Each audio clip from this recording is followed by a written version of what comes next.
messieurs, bonjour, rebonjour à toutes et à tous. C'est un plaisir pour toute l'équipe, en particulier Cédric et moi-même et Karine qui s'occupe du côté technique de l'organisation de ces visioconférences, de vous retrouver. Notre rendez-vous mensuel aujourd'hui donc pour parler de la croisière, de la balade fluviale au cœur des arbres, donc en Hollande. Donc, comme je vous l'ai dit, je vais couper le son pour tout le monde et à la fin, on vous remettra le micro.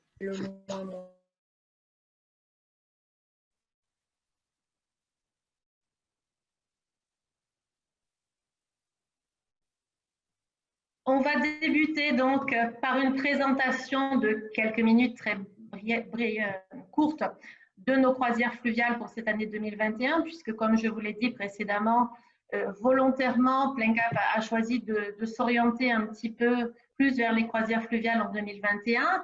Nous avons toujours des croisières maritimes, mais beaucoup moins en 2021. C'est un choix pour répondre aussi à la demande de nos fidèles passagers. Vu la conjoncture actuelle, c'est vrai que les croisières fluviales sont plus proches. Certaines nous permettent d'aborder les pays en train, par exemple. On n'est toujours pas très loin des côtes et les unités sont beaucoup plus petites puisqu'en croisière fluviale, la plupart du temps, on travaille donc avec l'Elegant Lady, dont Cédric va vous parler dans quelques minutes. Il vous présentera ce bateau que l'on affrète déjà depuis de nombreuses années pour nos croisières fluviales et celui-ci a une capacité de 120 passagers. Donc, ça reste vraiment une toute petite unité pour des croisières toujours à taille humaine, conviviales, avec nos conférenciers, notre animateur et nos artistes, donc en soirée, des concerts classiques et lyriques. Donc, également par rapport à cette visioconférence, dans un premier temps, je vais vous présenter les quelques croisières fluviales. Cédric, après, vous détaillera le programme. À la fin de l'intervention de Cédric, surtout ne coupez pas, même si Cédric vous dira au revoir et moi aussi, restez en ligne puisqu'après, on va vous redonner la parole pour des questions, pour un échange, etc. Juste, on fait en deux temps parce que cette visioconférence est enregistrée pour qu'elle soit ensuite disponible en rediffusion pour l'ensemble des passagers Plein Cap Croisière. Donc, on va rentrer dans le vif du sujet. Donc, voici nos 4 croisières fluviales pour l'année 2021. Donc, la balade au cœur des arbres dès le printemps, du 31 mars au 7 avril, au départ d'Amsterdam. Je ne m'étends pas sur celle-ci puisque Cédric va en parler. Ensuite, les cités d'art et d'histoire entre Rhin et Meuse au mois de juin, du 18 au 24 juin. Puis, à l'automne, une croisière en Russie, Moscou-Astrakhan, donc au fil de la Volga, du 15 au 28 septembre. Et pour terminer à l'automne, donc avec Jardin et Château de Franconie, du 1er au 9 octobre 2021. Pour parler plus en détail donc de la croisière des cités d'art et d'histoire entre Rhin et Meuse, celle-ci donc sera accompagnée par nos fidèles conférenciers, Cédric, et vous retrouverez pour celle-ci Oksana Garin, que la plupart d'entre vous connaissent. Cette croisière donc est au départ de Paris en avion et nous embarquons en Allemagne à Düsseldorf. Et elle va nous permettre de naviguer donc sur les fleuves et canaux vers les Pays-Bas et la Belgique à travers donc des grandes villes d'art et d'histoire pour découvrir donc quelques musées fort intéressants et je dirais complémentaires pour ceux qui ont déjà fait avec nous la croisière par exemple des peintres en Hollande puisque c'est une partie aussi de la Belgique et des Pays-Bas. Donc celle-ci est complémentaire puisque nos escales vont nous mener donc vers Nimègue. Depuis Nimègue, nous pouvons aller vers le musée Kröller-Müller ou bien la très belle ville de Bois-le-Duc, ville de Jérôme Bosch. Ensuite, nous faisons escale donc à Maastricht, superbe ville également qui nous permet de visiter le musée des bons enfants consacré donc à un bon nombre d'artistes flamands. Ensuite, escale à Namur, très belle ville aussi sur le plan de l'architecture, puis Liège, donc en Belgique, où là, c'est le musée du Grand Curtis qui va nous intéresser, ce musée qui raconte un petit peu l'art et l'histoire du pays. Après, donc, nous faisons une escale à Ruremonde. Depuis Ruremonde, donc, nous visitons un petit village différent, puisque là, on va dire que ce n'est pas une ville d'art, mais un village plus traditionnel, le village de Thorn. Et nous revenons vers Düsseldorf, donc c'est vraiment une boucle que nous effectuons pour visiter donc la ville de Düsseldorf et rentrer donc en avion ensuite vers Paris. Donc, cette croisière a lieu au printemps. Et ensuite, donc, nous poursuivons notre programmation avec la croisière en Franconie. Donc, volontairement, j'ai mis de côté la croisière en Russie, même si ce n'est pas l'ordre chronologique, mais j'ai fait suivre ces deux croisières, hein, les cités d'art et d'histoire et jardins et châteaux de Franconie, parce qu'elles se déroulent sur le même bateau, sur l'Elegant Lady. Donc, Jardins et Châteaux de Franconie, c'est une croisière que l'on a déjà faite il y a plusieurs années, qui a eu beaucoup de succès, puisque son itinéraire, comme la plupart de nos croisières fluviales, c'est un itinéraire original, que l'on ne trouve pas sur le marché français. C'est au cœur de l'Allemagne romantique, donc pour certains d'entre vous, il y a peut-être une partie déjà de l'itinéraire que vous connaissez, mais en tout cas avec des escales complémentaires au cœur de cette Allemagne romantique, donc du 1er au 9 octobre 2021. C'est un départ là aussi en avion depuis Paris donc, vers Munich. Nous embarquons donc à Ratisbonne en Allemagne et cet itinéraire va nous mener donc au cœur de grandes villes allemandes, donc avec des escales vers Ratisbonne, Nuremberg, visiter donc le château de Nuremberg puisque la thématique est sur les châteaux et les jardins de cette région qui est la Franconie. Escale ensuite à Bamberg, Würzburg, où là nous visiterons également donc un très beau château baroque et ses superbes jardins. Ensuite, escale à Wertheim, Mittelberg, Elville, Beaupart et Coblence, qui est donc le lieu, le confluent entre le Rhin et la Moselle, et retour en avion. Cette croisière, donc hautement culturelle aussi, sera accompagnée par Cédric et également donc par Chantal Forest comme conférencière. Donc certains d'entre vous connaissent, je pense, Chantal Forest aussi, qui travaille avec nous ici depuis quelques années. Voici ici une photo de l'Elegant Lady, donc pour vous rappeler ce bateau qui fait 64 cabines, donc que nous affrétons pour nos croisières fluviales. Et nous passons ensuite à la croisière en Russie qui aura lieu à l'automne, du 15 au 28 septembre 2021. Nous avons fait le même itinéraire en 2019, à peu près à la même période.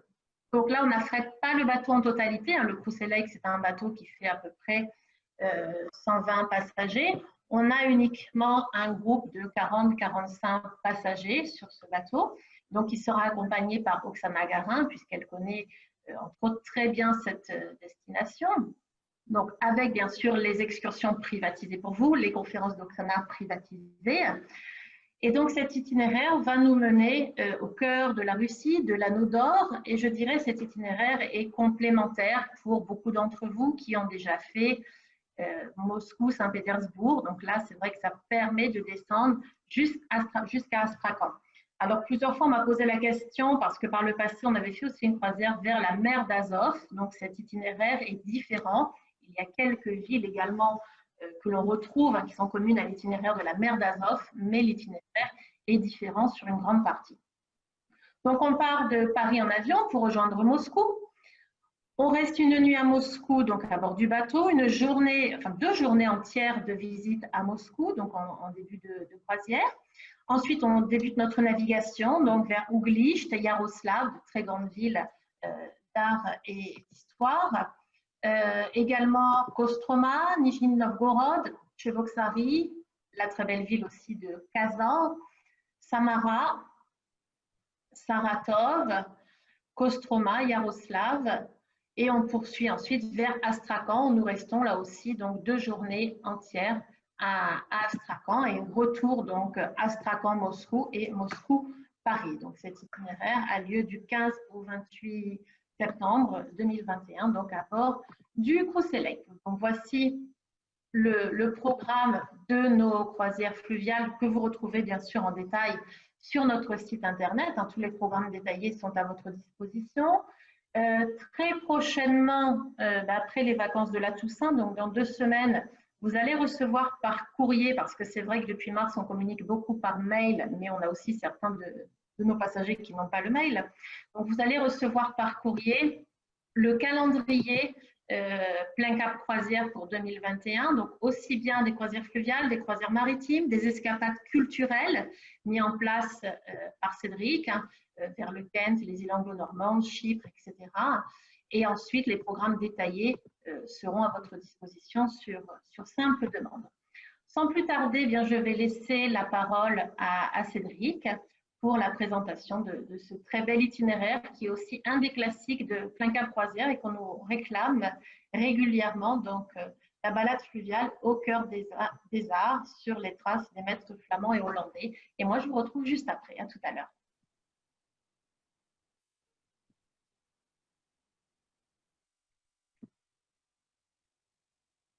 Ok, voilà, micro activé. Bonjour à tous. Alors, il me faut juste que je partage mon écran, ce que je vais faire tout de suite, je crois.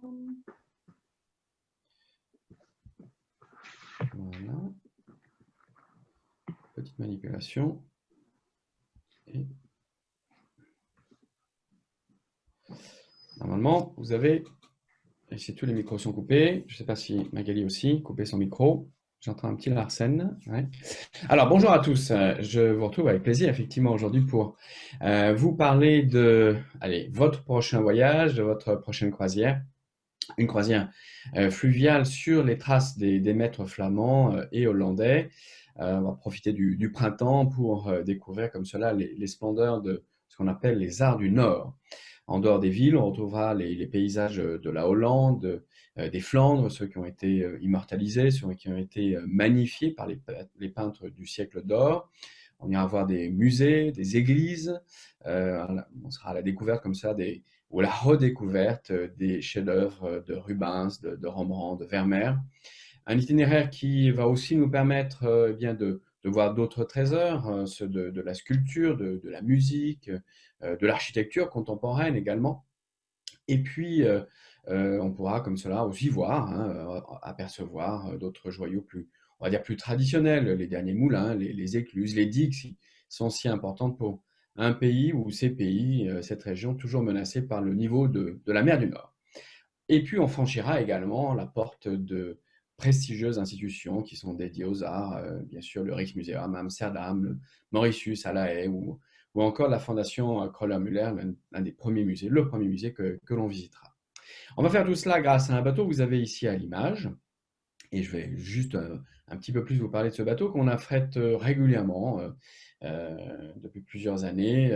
Et on le retrouve sur le Rhin, on le retrouve sur les canaux autour du Rhin. C'est bien sûr cette élégante Lady. Alors, on va passer comme ça là quelques images supplémentaires, voilà, pour vous dire hein, que l'élégante Lady, c'est à cause de, bien sûr, Audrey Hepburn, il y a 8 images en bateau, on voit, elle est représentée. Un bateau de 2003, oui, qui n'est pas très, très ancien, il n'a pas encore 20 ans.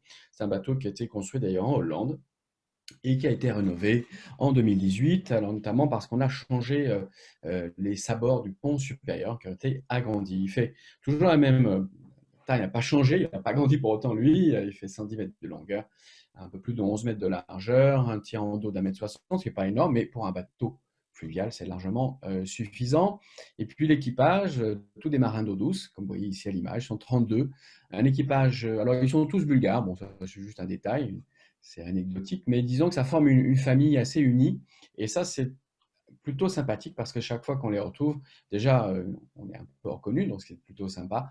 Et puis, ils sont contents de nous recevoir, ils savent très bien nous recevoir. Donc, c'est une belle équipe, presque une famille déjà sur ce bateau. 3 ponts, vous allez voir juste à l'image ici, je superposé, 3 ponts, dont 2 cabines, ce qu'on appelle le pont principal, le pont supérieur. Il y a 2 escaliers pour passer d'un pont à l'autre. Il y a également un petit ascenseur qui fait très bien, qui fonctionne très très bien. Et sur le pont principal, eh bien, on trouve le restaurant qui est au niveau de l'eau, les cabines 100. Le pont supérieur, c'est les cabines 200, avec 2 espaces publics, le panorama et la réception. Et puis le dernier pont, c'est ce qu'on appelle le pont Soleil. Voilà, ici un petit peu le pont Soleil, alors avec une sorte de haut-vent hein, qu'on va mettre en place ou coucher si nécessaire lorsqu'on va passer sous un pont, hein, ça peut bien sûr arriver. Et puis, bon, c'est le seul espace fumeur, hein, parce que tout le bateau est non fumeur. Et également sur le pont supérieur, sur ce pont Soleil en tout cas, il y a une partie qui est couverte, qu'on appelle le salon du ciel, je ne vais pas dire grand-chose d'ailleurs, mais en tout cas, voilà, c'est couvert, ça permet de s'abriter lorsque on veut profiter de la navigation, mais que la météo n'est pas clémente. Vous voyez qu'ici, La photo a été prise avec beaucoup de soleil. Alors, également parmi les espaces communs, la réception. Vous avez également une petite bibliothèque avec un coin lecture qui est juste à côté de la réception. La réception, c'est là où vous nous trouvez pendant la croisière, puisque on vous reçoit facilement là. Bon, il y a des timbres, des cartes postales, tout ce qu'il faut également. On a également, qu'est-ce que je vais vous dire? Voilà, ici la réception, c'est important parce que c'est par là, en tout cas, il faut passer par là pour entrer ou sortir du navire, remettre sa clé de cabine, récupérer sa carte de débarquement. Il y a un Wi-Fi également lorsqu'on est sur le bateau. Il n'est pas très cher, mais c'est vrai que lorsqu'on est en Europe, c'est quand même très pratique. On a maintenant ce qu'on appelle l'itinérance gratuite, donc autant en profiter. On n'est jamais loin de la rive, donc on est en permanence sous le réseau local. Donc c'est très facile d'avoir comme en France, en tout cas, l'accès à Internet avec votre portable si vous l'avez en France. Maintenant, on va continuer. Voilà, ici, le restaurant, vous voyez, très lumineux avec des jolis sabords, ce restaurant. Là, comme d'habitude, les boissons sont incluses pendant les repas, vin blanc, rouge, l'eau minérale, le café, le thé. Et puis également une belle liste de vins si vous voulez en profiter davantage. Et d'une cuisine raffinée que l'on a à bord de l'Elegant Lady. Vous savez que ça a un point important sur lequel on veille pendant nos croisières. Et là, je vous montre une des cabines du pont supérieur avec ce qu'on appelle les French Windows, ça ne veut pas dire grand-chose, mais c'est des baies vitrées avec l'air conditionné, téléphone pour une cabine à l'autre. On a un coffre, on a une petite télévision, sèche-cheveux à savoir également dans cette cabine. Et vous voyez, donc c'est spacieux, très lumineux et assez moderne. Et on va continuer en vous parlant voilà, du bas. Voilà, un petit bar, hop, hop, hop. Alors bon, je passe très vite sur le bar. La monnaie à bord, c'est l'euro, bien sûr. Comme l'a dit Magali, c'est un bateau de 120 passagers, un petit bateau fluvial. Et ce salon panorama, c'est le salon également où l'on fait les conférences, où l'on organise les spectacles. Donc voilà, c'est pour ça très très important. Les conférences, alors pour cette croisière, eh bien, j'aurai le plaisir d'être en compagnie de Madame Oksana Garin. Alors Oksana vous proposera pendant son temps parole différentes conférences. Je sais qu'elle a déjà prévu Rubens, peintre et diplomate, 4 dynasties de Bruegel, l'histoire des Béguines et des béguinages. Et puis, moi, j'aurai le plaisir de vous parler de ces royaumes dans lesquels nous allons voyager, le royaume des Pays-Bas, et puis le plus petit royaume, parfois un peu déconcertant, mais notre voisin, le royaume de Belgique. Ça sera un peu le programme des conférences. Voilà ici le drapeau hollandais, et puis la petite Belgique. Vous parlez bien sûr de l'itinéraire. Alors, un itinéraire qui commencera, on partira de Paris, vous le savez, on va prendre le Thalys, on a 500 km pour rejoindre les deux capitales, il nous faut un peu plus de 3 heures, 3 heures et demie pour rejoindre comme cela Amsterdam. Le premier jour, on va surtout le consacrer à l'installation pour évidemment, on aura l'occasion de vous parler des excursions, de sans doute faire une première conférence. Et dans la soirée, vous voyez, 21h30, on va quitter comme cela Amsterdam, l'Elegant Lady, commencera sa navigation pour rejoindre pendant la nuit Arnhem. On va rejoindre donc Arnhem dès le lendemain. Sachez également qu'on reviendra voilà, dès le lundi 5 avril. Dans la soirée, on sera à Amsterdam pour profiter d'Amsterdam le 6 avril, l'avant-dernier jour de cette croisière. Voilà ici. Déjà une petite photo aérienne d'Arnhem. On y sera donc très très tôt le 1er avril. Et ce que je vous disais, on va naviguer pendant la nuit. On va passer la matinée surtout à Arnhem, cette ville qui est la ville principale, une région qui s'appelle la région de Gueldre. C'est une ville de 150 000 habitants. La région par elle-même, c'est déjà 2 millions d'habitants. Bon, pour un peu moins de 17 millions d'habitants sur l'ensemble des Pays-Bas. Arnhem est aussi a obtenu un statut de ville dès le XIIIe siècle, a été prise, c'est une ville qui est prise par les troupes de Louis XIV en 1672, mais c'est surtout une ville qui a été détruite pendant la Seconde Guerre mondiale. On parle, pardon, si vous vous en rappelez, de la bataille d'Arnhem en septembre 1944, qui a été d'ailleurs un désastre pour les Alliés. C'est ce qu'on appelle l'opération Market Garden, avec des parachutistes polonais, britanniques qui ont été comme cela lâchés derrière les lignes allemandes pour s'emparer d'un pont sur le Rhin, malgré l'obstination, la ténacité de ces parachutistes, et notamment de l'officier britannique John Frost, pardon, à qui on a donné le nom du pont à présent. C'était ce qu'on appelle un pont trop loin, une expression qui est restée dans la langue hollandaise. Je suis un peu téméraire, je vais vous le dire en hollandais, c'est Inbrug te ver, donc voilà, un pont trop loin. Ça ressemble un peu à l'allemand. Une ville qui a finalement été libérée au printemps 1945, et il en reste peu de choses de son passé. Elle a été, je vous disais, ma foi, très détruite par les bombardements. Alors, on va surtout passer à Arnhem, puisque c'est une escale bien pratique pour aller voir eh bien, le premier musée vraiment très intéressant de cette croisière. C'est le musée, la fondation Kröller-Müller. Je vais vous faire apparaître à l'image dès à présent. Il nous faut un peu moins d'une heure pour rejoindre une toute petite ville qui s'appelle Otterlo, et dans vraiment une trentaine de kilomètres d'Arnhem. À l'extérieur du bourg, eh bien, il y a un grand parc où se trouve ce musée extraordinaire. Il est issu d'une passion, celle d'un couple formé par M. Anton Kröller et Mme Hélène Müller. Et ils avaient en commun une passion pour l'art. Ils ont été des collectionneurs de la première heure, et en particulier les premiers, enfin parmi les premiers à découvrir le talent de Vincent Van Gogh et à commencer à collectionner son œuvre.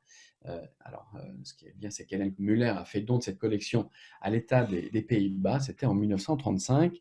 3 ans plus tard, eh bien, on a pensé à un peintre belge, architecte qui s'appelait Henri van de Velde, qui a permis la construction de ce musée. On a ouvert donc ce musée très tôt, qui a été, on va dire, réhabilité, réajeuni dans les années 70, ce musée.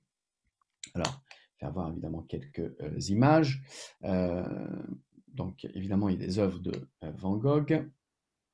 Voilà. Alors, vous avez ici à l'image, sur le stade, vous avez donc des œuvres de Van Gogh, surtout de jeunesse. Il y a quelques 90 tableaux, 180 dessins qui sont comme cela réunis dans ce musée. Alors, à l'image, je vous ai mis les mangeurs de pommes de terre. On a également la terrasse le café le soir. On a un champ dans la montagne. Voilà, ici, c'est les œuvres que vous pouvez trouver ici. Et voilà, ça fait c'est la seconde collection, la plus grande collection d'œuvres de Van Gogh, après celle du musée de Van Gogh à Amsterdam. Alors, on n'y a pas que, effectivement, les œuvres de Van Gogh dans ce musée, même si c'est une partie importante de la collection. La collection est plus vaste. On va y trouver des peintures de Montaillan, de Georges-Pierre Seurat, de Braque, de Paul Gauguin, de Cranach, de Juan Gris. Alors, je vous fais voir apparaître également Picasso. Vous pourrez, alors on fait des photos, et toutes les images que je vous présente là, ce sont des photos que j'ai faites pendant les précédents voyages. On peut photographier dans ce musée, il n'y a aucun problème. Je terminerai peut-être la collection par le petit déjeuner de Paul Signac, qui a été créateur avec Georges-Pierre Seurat ce qu'on appelle le pointillisme. Donc ça, c'est une partie du voyage de la collection dans le musée. Mais alors, ce musée a aussi la particularité d'être dans un parc, et dans ce parc, eh bien, on a aménagé une très très belle exposition. Alors, bon, c'est une exposition tournante, on n'y a pas toujours toutes les œuvres. Le parc, il fait lui-même 30 hectares, mais autour du musée, c'est là qu'on trouve les principales œuvres d'art, principales structures, sculptures modernes, contemporaines. Donc ça a été aussi un petit peu la réflexion d'Hélène Kröller-Müller, qui toujours été à la recherche de la symbiose entre l'art, l'architecture, la nature. Alors on y trouve des sculptures, des statues d'Auguste Rodin, de Jean Dubuffet, d'Henry Moore, de Lucio Fontana. Alors voilà quelques images. Voilà d'autres sculptures. Par exemple là c'est Aristide Maillol pour la sculpture, une Vénus un petit peu qui a l'air d'être couchée sur le côté un petit peu aérienne. Et puis, vous avez, alors moi j'aime beaucoup aussi ce sculpteur qui est très amusant, qui est un contemporain, Jan Fram, Jan Fram, pardon, c'est un Belge, Il est assez éclectique comme artiste puisque c'est un sculpteur, mais il est aussi dessinateur, chorégraphe, metteur en scène. Et puis, il a beaucoup d'humour. Il s'est représenté lui-même avec différents types de cornes sur la tête. Il y a tout un ensemble, c'est très très amusant. Voilà, c'est le premier musée que l'on visitera pendant cette croisière. Après la visite au musée, bien sûr, comme d'habitude, on va rejoindre l'Elegant Lady, on va déjeuner à bord, et puis on commencera la navigation. On est dans le bras inférieur du Rhin, en direction, cette fois-ci, de la Belgique. On va naviguer toute l'après-midi pour rejoindre le port d'Anvers. Ce sera l'occasion de conférences avec Madame Oksana Garin, d'un premier spectacle à bord, et le lendemain, voilà, on sera en Belgique, première escale, pour ce vendredi 2 avril. On va y passer la journée, une longue journée d'escale. Ça va nous permettre de visiter bien Anvers, bien sûr, qui est quand même un grand port. C'est le grand port après celui de Rotterdam. Anvers ou Antwerpen, pardon, Antwerpen, voilà. Ça, c'est le nom plutôt en flamand, puisqu'on est dans la partie flamande de la Belgique, dans les Flandres. Anvers, c'est aussi une commune très importante, hein, c'est une des plus peuplées de Belgique, avec quasiment un demi-million d'habitants. On dit les Anversois ou les Signorennes, c'est leur nom aussi. Vous voyez qu'on peut voir peut-être hein, que ça vient Signoren, ça vient de Señor, de l'espagnol Señor. Anvers, c'est une longue histoire qui remonte fondation vers l'an 900 sur les rives de l'Escaut. C'est devenue une ville, effectivement, elle va être en concurrence avec sa rivale, la ville de Bruges, mais Bruges va être pénalisée assez tôt eh bien, par l'ensablement de son bras de mer, en tout cas de l'accès à la mer, par le Dam, et donc ça va favoriser eh bien, Anvers c'est la nature qui va la favoriser d'une certaine façon. Vous avez donc, eh bien, à partir du XVIe siècle, une ville qui est l'une des plus grandes d'Europe, mais qui va être aussi prise dans la tourmente des guerres de religion. Et une des conséquences, eh bien, la ville va perdre pendant ces guerres de religion presque la moitié de sa population. Les protestants vont la fuir. Elle va passer aux Habsbourg d'Autriche. Elle va se révolter. Et elle va être dans les tourments aussi de la Révolution française. La Révolution belge en 1830 va provoquer une nouvelle fois la fermeture de l'Escaut, avec une réouverture au trafic seulement dans la deuxième moitié du XIXe siècle, en 1863. La colonisation du Congo va faire aussi la richesse de cette ville au XIXe siècle. Malheureusement, elle va être occupée, elle va être ravagée par les Allemands pendant les deux guerres mondiales, bombardée pendant la Seconde Guerre mondiale par les Américains, notamment en 1943. À nouveau pas de chance parce qu'elle est libérée par les Américains, donc elle est là à nouveau bombardée par les Allemands, notamment des V1 et des V2, et elle sera libérée eh bien, à partir après janvier 1945. C'était le port hein, qui était principalement visé, donc les destructions vont faire là aussi de nombreuses victimes. C'est devenu ce port, eh bien, et la ville d'Anvers, vous savez, elle est célèbre pour ses diamantaires. Alors, pour la taille, pour la négoce des diamants, la communauté juive est impliquée, mais pas seulement. Il y a une communauté indienne aussi qui est très impliquée. C'est pour ça qu'il y a, comme cela, dans la périphérie de la ville d'Anvers, eh bien, on a une communauté indienne, une communauté particulière qu'on appelle les Jain, quelques 400 familles qui ont construit un petit temple avec un budget quand même de 20 millions d'euros, un temple de granit blanc. Vous voyez ici, donc, il faut aussi se rappeler que la Belgique a un partenaire économique important en dehors de l'Union européenne, c'est l'Inde, c'est même avant même le Royaume-Uni. Donc, on ne visitera pas le temple, hein, il n'est pas au programme de notre croisière. Alors, lorsqu'on va comme cela rejoindre le centre-ville d'Anvers, on va faire une découverte à pied de ce centre-ville. On passera comme cela à côté du Steen, hein, qui est un ancien château fortifié qui est sur la rive droite de l'Escaut. Bon, la première pierre de ce monument date du XIIIe siècle. Il a quand même été largement transformé dès l'époque de Charles Quint. Et puis, comme cela, on l'a revu quand même beaucoup aussi au XIXe siècle. Il a servi à différentes fonctions. Il a servi de prison, il a servi de musée. Il était musée de la marine jusqu'en 2008. On passera à côté également des installations portuaires. On pourra voir eh bien, les armoiries de la ville d'Anvers. Vous voyez, c'est un château à 3 tours surmonté de 2 paumes de main. Et puis, on passera à côté d'une grande statue qui est là, eh bien, représente une sorte on va dire, de légende locale hein, qui s'appelle Langue-Vapeur, qui appartient un petit peu à ce folklore local. Alors, il était connu, hein, ce personnage légendaire, pour être très, très espiègle, et puis, comme cela, persécuter un peu les habitants. Il avait la capacité, une capacité c'est-à-dire de changer de taille, donc il faisait peur aux habitants en devenant une sorte de géant. Et voilà pourquoi on voit beaucoup, beaucoup de représentations de la Vierge Marie dans la ville, qui était là pour protéger les habitants, notamment des espiègleries de Langue-Vapeur. Alors, il finit par soigner dans l'Escaut ce géant. Et ça, je vous dis bien sûr, c'est une légende. On atteindra rapidement le centre-ville d'Anvers. Il y a ce qu'on appelle la Grande Place, qui est dominée par l'Hôtel de Ville, un bâtiment de la Renaissance. On y voit d'ailleurs les blasons également sur la façade. Je vous fais grossir un petit peu l'image aussi. Il y a bien sûr la Vierge Marie, je vais en parler, l'importance de cette Vierge Marie dans la ville. Également un monument qui va voir Philippe II, parce que Philippe II a été le vainqueur d'un siège quelques années plus tôt sur la ville, qui avait un siège qui avait duré 13 mois.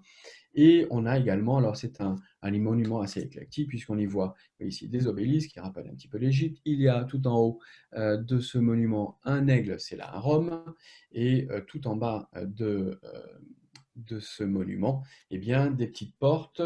C'était autrefois des commerces, de quoi financer la construction même du bâtiment. Toujours près de la Grande Place, on a également une très très belle fontaine, très imposante, faite de pierre, de bronze. Ça illustre une autre légende de la ville, celle d'un soldat romain qui s'appelait Silvius Prabo, qui tua un géant local qui était le druon Antigone. Et selon la légende, eh bien, ce géant collectait un impôt sur le passage des bateaux, tranchant la main de ceux qui refusaient d'acquitter l'impôt. Vous voyez que c'était, ma foi, assez définitif comme punition. Et c'est d'ailleurs ainsi qu'il a péri, ce géant, puisque le soldat romain lui a tranché la main et l'a jeté dans l'Escaut, d'où le nom de la ville, Antwerpen, qui veut dire Ant c'est la main, Verpen c'est jeter, donc la main jetée. Ici, la statue représente bien hein, ce soldat romain qui jette la main du géant. Alors, autour de la place, vous ferez escale, vous serez frappé également par les hautes maisons, par une très très belle façade, très élégante. Ce sont les maisons de ce qu'on appelle les guildes, ces anciennes associations de marchands. On les reconnaît alors Saint-Patron qui domine en général eh bien, la toiture, au sommet donc des statues dorées, bon ça c'est, on les a redorées bien sûr, et puis on a un Saint-Georges par exemple qui est le Saint-Patron des fabricants d'arbalètes, vous voyez ici à l'image, sur l'image principale. Pas très loin de la place, il y a la cathédrale d'Anvers, c'est dédié bien sûr à la Vierge Marie, construite au XIVe siècle, entre le XIVe et le début du XVe siècle. C'est une des 5 églises majeures de cette ville, avec son clocher, son beffroi, un des 56 beffrois et clochers de Belgique. Charles Quint aurait voulu eh bien, que cette église soit 3 fois plus grande, mais un incendie qui va ruiner un petit peu ce rêve. Depuis la fin elle a été plusieurs fois restaurée, hein, cette cathédrale, mais depuis la fin du XXe siècle, on a essayé de la restaurer un peu plus scientifiquement. Et on a donc c'est un joyau de ce qu'on appelle l'art gothique brabançon. Vous avez ici quand même un beffroi qui culmine à plus de 123 mètres de hauteur. C'est l'une des plus hautes tours des églises du Benelux. Alors, à la fin de la promenade, eh bien, on reprendra le chemin pour gagner l'élégante Lady. On aura l'occasion de déjeuner. Et puis, après ce déjeuner, eh bien, on rejoindra comme cela la capitale de la Belgique. On va rejoindre Bruxelles. On va rejoindre cette ville qui est peu ordinaire en Europe, puisque c'est à la fois la capitale des régions de la Belgique, puis c'est aussi officieusement la capitale de l'Union européenne. On va y trouver dans cette commune de Bruxelles, quelques 160 000 habitants, entourée bien par ce qu'on appelle Bruxelles Capitale, avec plus d'1 million d'habitants. Le tout est également entouré d'une vaste banlieue de travailleurs qui migrent quotidiennement, plus d'1 400 000 habitants. Une capitale à 2 langues, peut-être parfois 3, parce qu'il y a le français, il y a le flamand, et puis il y a l'anglais, hein, lié aux institutions internationales qui sont installées dans cette ville. C'est au Xe siècle que la ville va surtout grandir. Elle va passer de 80 000 à 600 000 habitants très rapidement. Et la ville eh bien, va connaître différents styles architecturaux qui sont à la mode. On parle à l'époque de ce qu'on appelle le style éclectique, Et puis, il y a aussi l'Art nouveau, il y a l'Art déco au début du XXe siècle. Une ville où l'industrie laisse une place, va laisser la place au monde du tertiaire. Une ville qui, comme cela, en 1958, va aussi accueillir une exposition, 1958 au XXe siècle, hein, qui va accueillir l'exposition universelle avec un objet qui est devenu un petit peu l'emblème de Bruxelles, c'est bien sûr l'atomium. Ici, donc, déjà à l'image. On aura donc, vous voyez, cet atomium qui présente une molécule de fer gigantesquement agrandie, 165 millions de fois plus grande, 165 milliards de fois plus grande, pardon, et composée de 9 sphères hein, qui représentent eh bien, effectivement les atomes. Tout au sommet, là, sous le drapeau belge, il y a d'ailleurs une salle d'exposition, il y a un restaurant. Alors, elle a été restaurée à plusieurs fois entre 2000 et 2006. Le tour panoramique que l'on fera à Bruxelles nous permettra d'apercevoir comme cela, bien sûr, l'atomium, et puis également ce qu'on appelle les quartiers gouvernementaux de Bruxelles, avec la tour japonaise, le pavillon chinois, le quartier de l'îlot sacré, qui est, où il y a le palais des nations, le palais royal, le palais de justice. Et puis, on descendra l'autocar, on ira se promener à pied dans le centre-ville même de Bruxelles. On apercevra bien sûr des bâtiments très, très gothiques. Ah, j'entends quelqu'un tousser. On ira voir comme cela ce bâtiment, vous voyez, évidemment cet hôtel de ville de Bruxelles. Alors la façade est gothique, l'arrière, lui, est plus classique et date du XVIIIe siècle. Une façade dominée par son beffroi, avec un beffroi en deux morceaux. Je ne sais pas si vous voyez bien l'image déjà, je vais changer d'image, voilà, pour être un peu plus précis. La base est carrée et la lanterne, elle, a été construite un demi-siècle plus tard, elle a un peu plus, plus cette forme carrée, plutôt octogonale. Et au sommet, eh bien, on a, alors je ne sais pas si vous apercevez, la statue de Saint-Michel qui domine, bien sûr, et qui est le saint patron de Bruxelles. Tout à fait en face de l'hôtel de ville, vous avez ce qu'on appelle la maison du roi, de style néo-gothique, ancienne halle au pain, qui a changé de fonction au XVIe siècle, qui est devenue une maison du duc, et puis quand le duc est devenu roi, eh bien là c'est devenu la maison du roi. Mal en point au XIXe siècle, on a été quand même obligé de la reconstruire. Donc à la manière d'Eugène Viollet-le-Duc, on a fait comme cela quelque chose d'arrangé, d'amélioré. On ne manquera pas bien sûr d'aller voir la toute petite statue hein, du personnage le plus célèbre de Bruxelles, qui ont une toute petite rue à côté, c'est le Markenplein bien sûr, et on passera par la place de la Bourse, le théâtre de la Monnaie, et les galeries également de Royal, Saint-Hubert, trois passages commerciaux qui ont été comme cela ouverts au XIXe siècle. Alors ça, c'est notre programme pour Bruxelles, et puis on ira voir tout à fait à côté également la cathédrale de Bruxelles qui est dédiée à Saint-Michel et à Sainte-Gudule.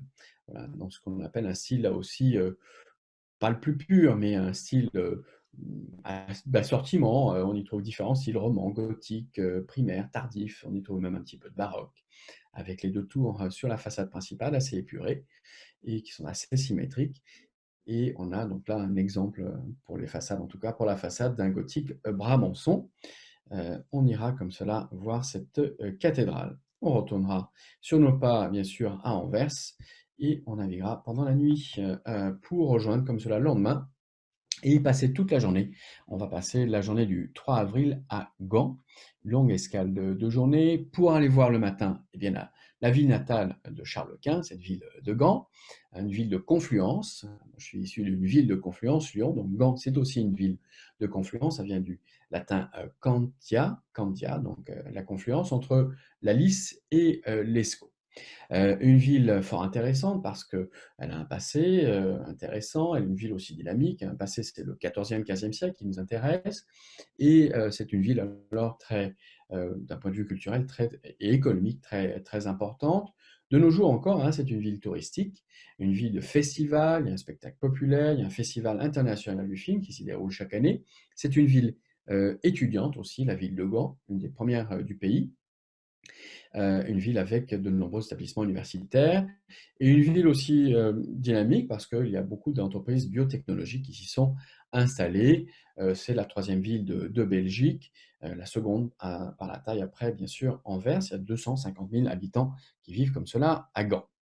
Alors, on ira se promener eh bien, vers la cathédrale. Alors, la cathédrale, c'est celle de Saint-Bavon, une église gothique.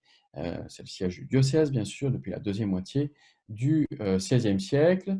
Alors, on se promènera à l'intérieur, on verra qu'il y a bien sûr quelques éléments gothiques qui s'y sont installés par la suite. Mais ce qui est très intéressant, c'est bien sûr l'agneau mystique, un polyptyque. Je vais vous faire apparaître ici à l'écran des frères Van Eyck. Alors, par chance, la restauration, surtout du panneau central, a été achevée l'an dernier. Une restauration qui a commencé, qui a été faite par morceau depuis 2012. Là, vous voyez donc ici à l'image bien la partie intérieure de ce polyptyque. C'est un total de 24 panneaux, avec surtout bien dans le registre qu'on appelle le registre supérieur. Vous avez donc le Christ roi qui est en habit rouge au centre de ce polyptyque, qui est entouré de la Vierge Marie, de Saint Jean-Baptiste également à la droite de votre image. Et puis, plus vers l'extérieur, vous avez des anges chantants, vous avez également Adam et Ève qui sont représentés. Sur le registre inférieur, c'est justement, eh bien, toujours ce panneau central, pardon, c'est l'adoration de l'agneau de Dieu. Donc voilà, ici, évidemment, l'élément principal, le plus important, avec un panneau qui, lorsqu'on le refermait, notamment pour les jours de semaine, eh bien, lorsqu'il était replié, ce panneau montrait l'Annonciation de Marie et le portrait également des donateurs de ce polyptyque. Donc ça, c'est vraiment le point fort lorsqu'on est à Saint-Bavon, on va se promener comme cela à Gand. Et puis, on quitte également, on va se promener à l'extérieur de la cathédrale, se promener vraiment dans la ville. On ira voir le beffroi, qui est toujours un symbole, là c'est un symbole de l'indépendance de Gand, qui abrite depuis le Moyen-Âge ce qu'on appelle les privilèges de la ville, un beffroi qui a été construit au XIVe siècle. La flèche est plus récente quand même, puisqu'elle date seulement du XXe siècle. On a également, il est juste en dessous, il domine en tout cas ce beffroi, ce qu'on appelle la halle au drap. Et puis également, alors, levé entre comme vous voyez à l'image là, entre le beffroi et puis la halle au drap, on a ce qu'on appelle le trône du Mamelucker, qui est là aussi, c'est issu du dialecte gantois. C'est une légende de Simon, avec un C, Simon, qui est condamné à mourir de faim et qui a été allaité eh bien, par sa fille, et il a été ainsi sauvé. Voilà, cette légende représentée sur la pierre avec ce petit monument. Alors, on va se promener, on ira voir ce qu'on appelle le quai aux Herbes, sur les rives de la Lys. C'est une des attractions touristiques de cette ville, avec de belles façades alignées, remaniées entre le XVIIIe et le XIXe siècle. Voilà, ici, donc, on a également ce qu'on appelle l'entrepôt au grain, comme pendant qu'on se promène, on peut voir de très, très belles façades. Lorsqu'on aura terminé cette visite, eh bien, on rejoindra l'élégante Lady pour le déjeuner. Et puis après, eh bien, l'après-midi, on ira comme cela, on rejoindra la ville de Bruges. Toute petite heure de transfert pour rejoindre cette ville de Bruges, qu'on appelle aussi, et c'est vrai que ça porte bien son nom, la Venise du Nord avec ses canaux. Elle fait partie, elle a été inscrite comme cela au patrimoine mondial de l'UNESCO, donc cette ville, comme Marseille d'ailleurs en 2013, comme La Valette en 2018, Rijeka, c'était cette année, eh bien Bruges a été capitale culturelle européenne, là c'était en 2002. Alors, on va se promener, bien sûr. Quand la visite, on ira voir la basilique 500. Première construction, elle date du XIIe siècle, sur les ordres du comte des Flandres. Et puis, voilà, il avait la relique comme cela du 500. La basilique n'est pas restée en l'état, elle a été plusieurs fois remaniée. Et vous noterez notamment cette façade, elle est, on va dire, en transition entre le gothique et l'influence de la Renaissance. Alors, lorsqu'on entrera dans cette basilique, eh bien, on pourra voir comme cela, on ira voir la partie supérieure dans cette basilique. On a la chasse qui a gardé son style roman. On a des imposants piliers, on a un escalier qui est plutôt du XVIe siècle, qui donne donc accès à la chapelle du 500, à l'étage supérieur, et cette chapelle, elle date plutôt du XVe siècle, transformée en style gothique, et c'est là qu'on va trouver la relique du 500, vous avez ici, qui apparaît ici à l'image, dans une châsse du début du XVIe siècle. Alors, à Gand, on a également ce qu'on appelle une grande place. Il y a un vaste espace, presque d'un hectare, au cœur de la ville, dominé là aussi par son beffroi. On l'a reconstruit, bien sûr, la tour, parce qu'il y a eu un incendie important au XIIIe siècle. Ça n'a pas été le seul incendie, malheureusement. Elle a brûlé à plusieurs reprises. Ce beffroi a brûlé à plusieurs reprises, au XVe, au XVIIIe siècle encore. Et à chaque fois, eh bien, lorsqu'on l'a reconstruit, on lui a enlevé quelques fonctions. Donc là, c'est la dernière reconstruction qui date du début du XIXe siècle. Plus de flèches, vous voyez qu'il n'y a plus de flèches sur cette tour, ce qu'on appelle une tour en couronne. Il fait 83 mètres, hein, ce beffroi quand même. Il a une légère inclinaison depuis à peu près 4 siècles, on n'a pas voulu modifier, mais en tout cas, quelques 366 marches, on n'a pas besoin de les monter, rassurez-vous, ni de les descendre pendant cette visite. Je vous montre aussi, bien sûr, voilà, une des monuments importants, hein, c'est l'hôtel de ville, bien sûr, puisque à chaque fois qu'il y a un incendie sur le beffroi, bien, on lui enlève des fonctions. On a donné quelques fonctions de ce beffroi à l'hôtel de ville à partir du XVIe siècle, et on va comme cela, eh bien, avoir toujours les fonctions de l'hôtel de ville, hein, depuis plus de 600 ans, dans ces murs, magnifiques façades ici de l'hôtel de ville. Tout à fait à côté, vous avez un autre petit monument très très beau, juste à côté de l'hôtel de ville, ce qu'on appelle l'ancien greffe civil, avec une superbe façade Renaissance. C'est un des trésors de la ville. Alors, il a été restauré à plusieurs reprises au XIXe siècle, encore récemment, ce qui lui donne un aspect un petit peu de gâteau de mariage, un peu très très doré, mais ça va s'estomper avec le temps. En tout cas, c'est une des très belles photos. Lorsqu'on a du soleil, vous voyez qu'on a des belles lumières sur ce petit trésor. Autre splendeur de la ville, c'est ce qu'on appelle le béguinage, hein, séparé de la ville par une enceinte et par des douves, et il est de nos jours classé au patrimoine mondial de l'UNESCO depuis le 20e siècle. Pardon. C'est un monastère bénédictin. Des moniales ont pris la relève des béguines à partir de 1927. Alors, on apercevra comme ça un enclos bordé de petites maisonnettes qui datent du XVe siècle, mais le béguinage est plus ancien puisqu'il date du XIIIe siècle. Il y a un mouvement donc des béguines populaires dans le nord de l'Europe, hein, depuis la fin du XIIe siècle. Donc, il faut imaginer des femmes qui mènent une vie de perfection en milieu urbain sans prononcer de vœux. Donc, des femmes qui n'étaient ni des épouses, ni moniales, donc affranchies de toute domination masculine, ce qui était parfois assez révolutionnaire, hein, pour la fin du XIIe siècle. Elles vivaient du travail de la laine principalement, ces béguines, et elles obtenaient comme ça les protections princières, protections royales. Alors, au fil des siècles, l'organisation a évolué vers davantage un ordre religieux, qui était bon, déjà très affaibli à la période révolutionnaire. Mais bon, je ne vais pas m'étendre davantage sur la question. Madame Oksana Garin aura le plaisir de vous parler des béguinages, des béguines plus en détail. Au cours de la visite, eh bien, on passera à côté également de ce qu'on appelle le lac Amour, Minnewater, qui est, vous voyez là, très, très, très joli, très romantique, hein, on peut dire, et qui permet d'assurer la liaison entre Bruges et Gand. Et puis également, lorsqu'on est à Bruges, eh bien, on va profiter d'un des musées de cette ville. C'est le musée Memling, qui est hébergé dans l'ancien hôpital Saint-Jean, qui remonte, lui, au XIIIe siècle, pardon. Un musée dans lequel on trouve de nombreux trésors, dans la châsse de Sainte-Ursule. Le triptyque également du mariage mystique de Sainte-Catherine, toujours de Hans Memling. Hans Memling, c'est considéré comme l'un des primitifs flamands les plus importants, même s'il est d'ailleurs allemand. Et il fait partie des riches habitants de cette ville au XVe siècle, même si une légende qui dit qu'il peint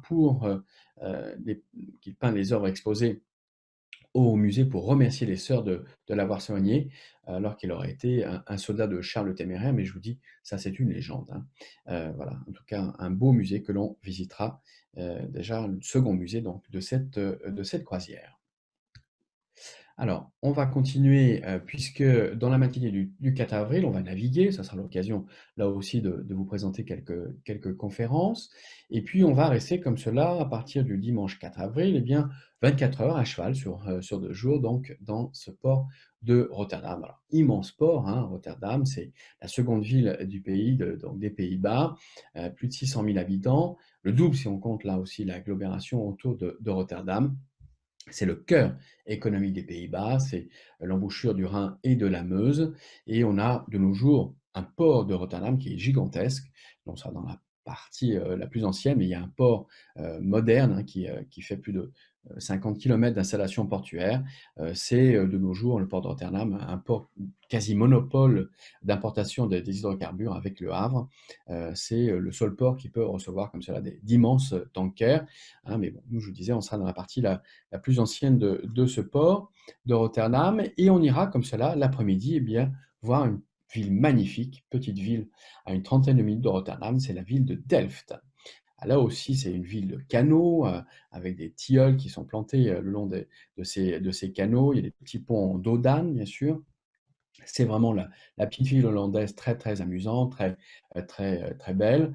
Alors, il faut toujours faire attention parce que en Hollande, le roi de la circulation, c'est le vélo, hein, donc il est toujours en abondance, mais une balade qui nous permettra eh bien, de voir cette très très belle maison, de voir eh bien, également, bien sûr, l'hôtel de ville de Delft, qui est assez imposant, dans un style de la Renaissance, et de voir les deux églises qui sont là aussi ce qu'on appelle la vieille église et la nouvelle église hein, de Delft, là aussi avec de très très beaux clochers, des monuments gothiques qui dépassent les 70 mètres de hauteur, une ville pédestre donc, dans laquelle on se promènera et on ira voir eh bien, là, ce qui a fait la célébrité de cette ville, bien sûr, hein, c'est cette fabrique de porcelaine de Delft. Alors souvent, on se plaint de nos jours des copies chinoises, mais il faut dire qu'on a commencé, puisque lorsqu'on on a commencé à copier l'Empire du Milieu, et on a fait les premières copies de cette porcelaine, en anglais on dit China, hein, pour la porcelaine. Les faïenciers de Delft eh bien, vont faire comme cela copier hein, des potiers qui sont d'origine italienne d'abord, qui avaient fui l'Italie, qui s'étaient installés à Anvers, et puis qui vont partir d'Anvers pour s'installer ici.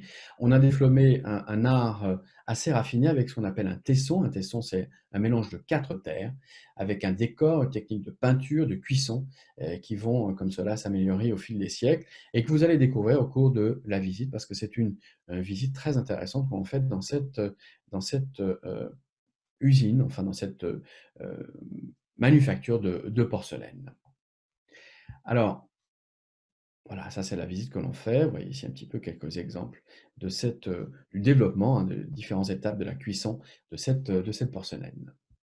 Alors, une fois la visite faite, eh bien, à Rotterdam, pardon, je disais à Delft, on revient bien sûr à Rotterdam, on passera la nuit ici à Rotterdam, et puis le lendemain matin, eh bien, le 5 avril, on partira en direction de La Haye. Il nous faut là aussi une trentaine de minutes de trajet pour rejoindre cette ville de La Haye.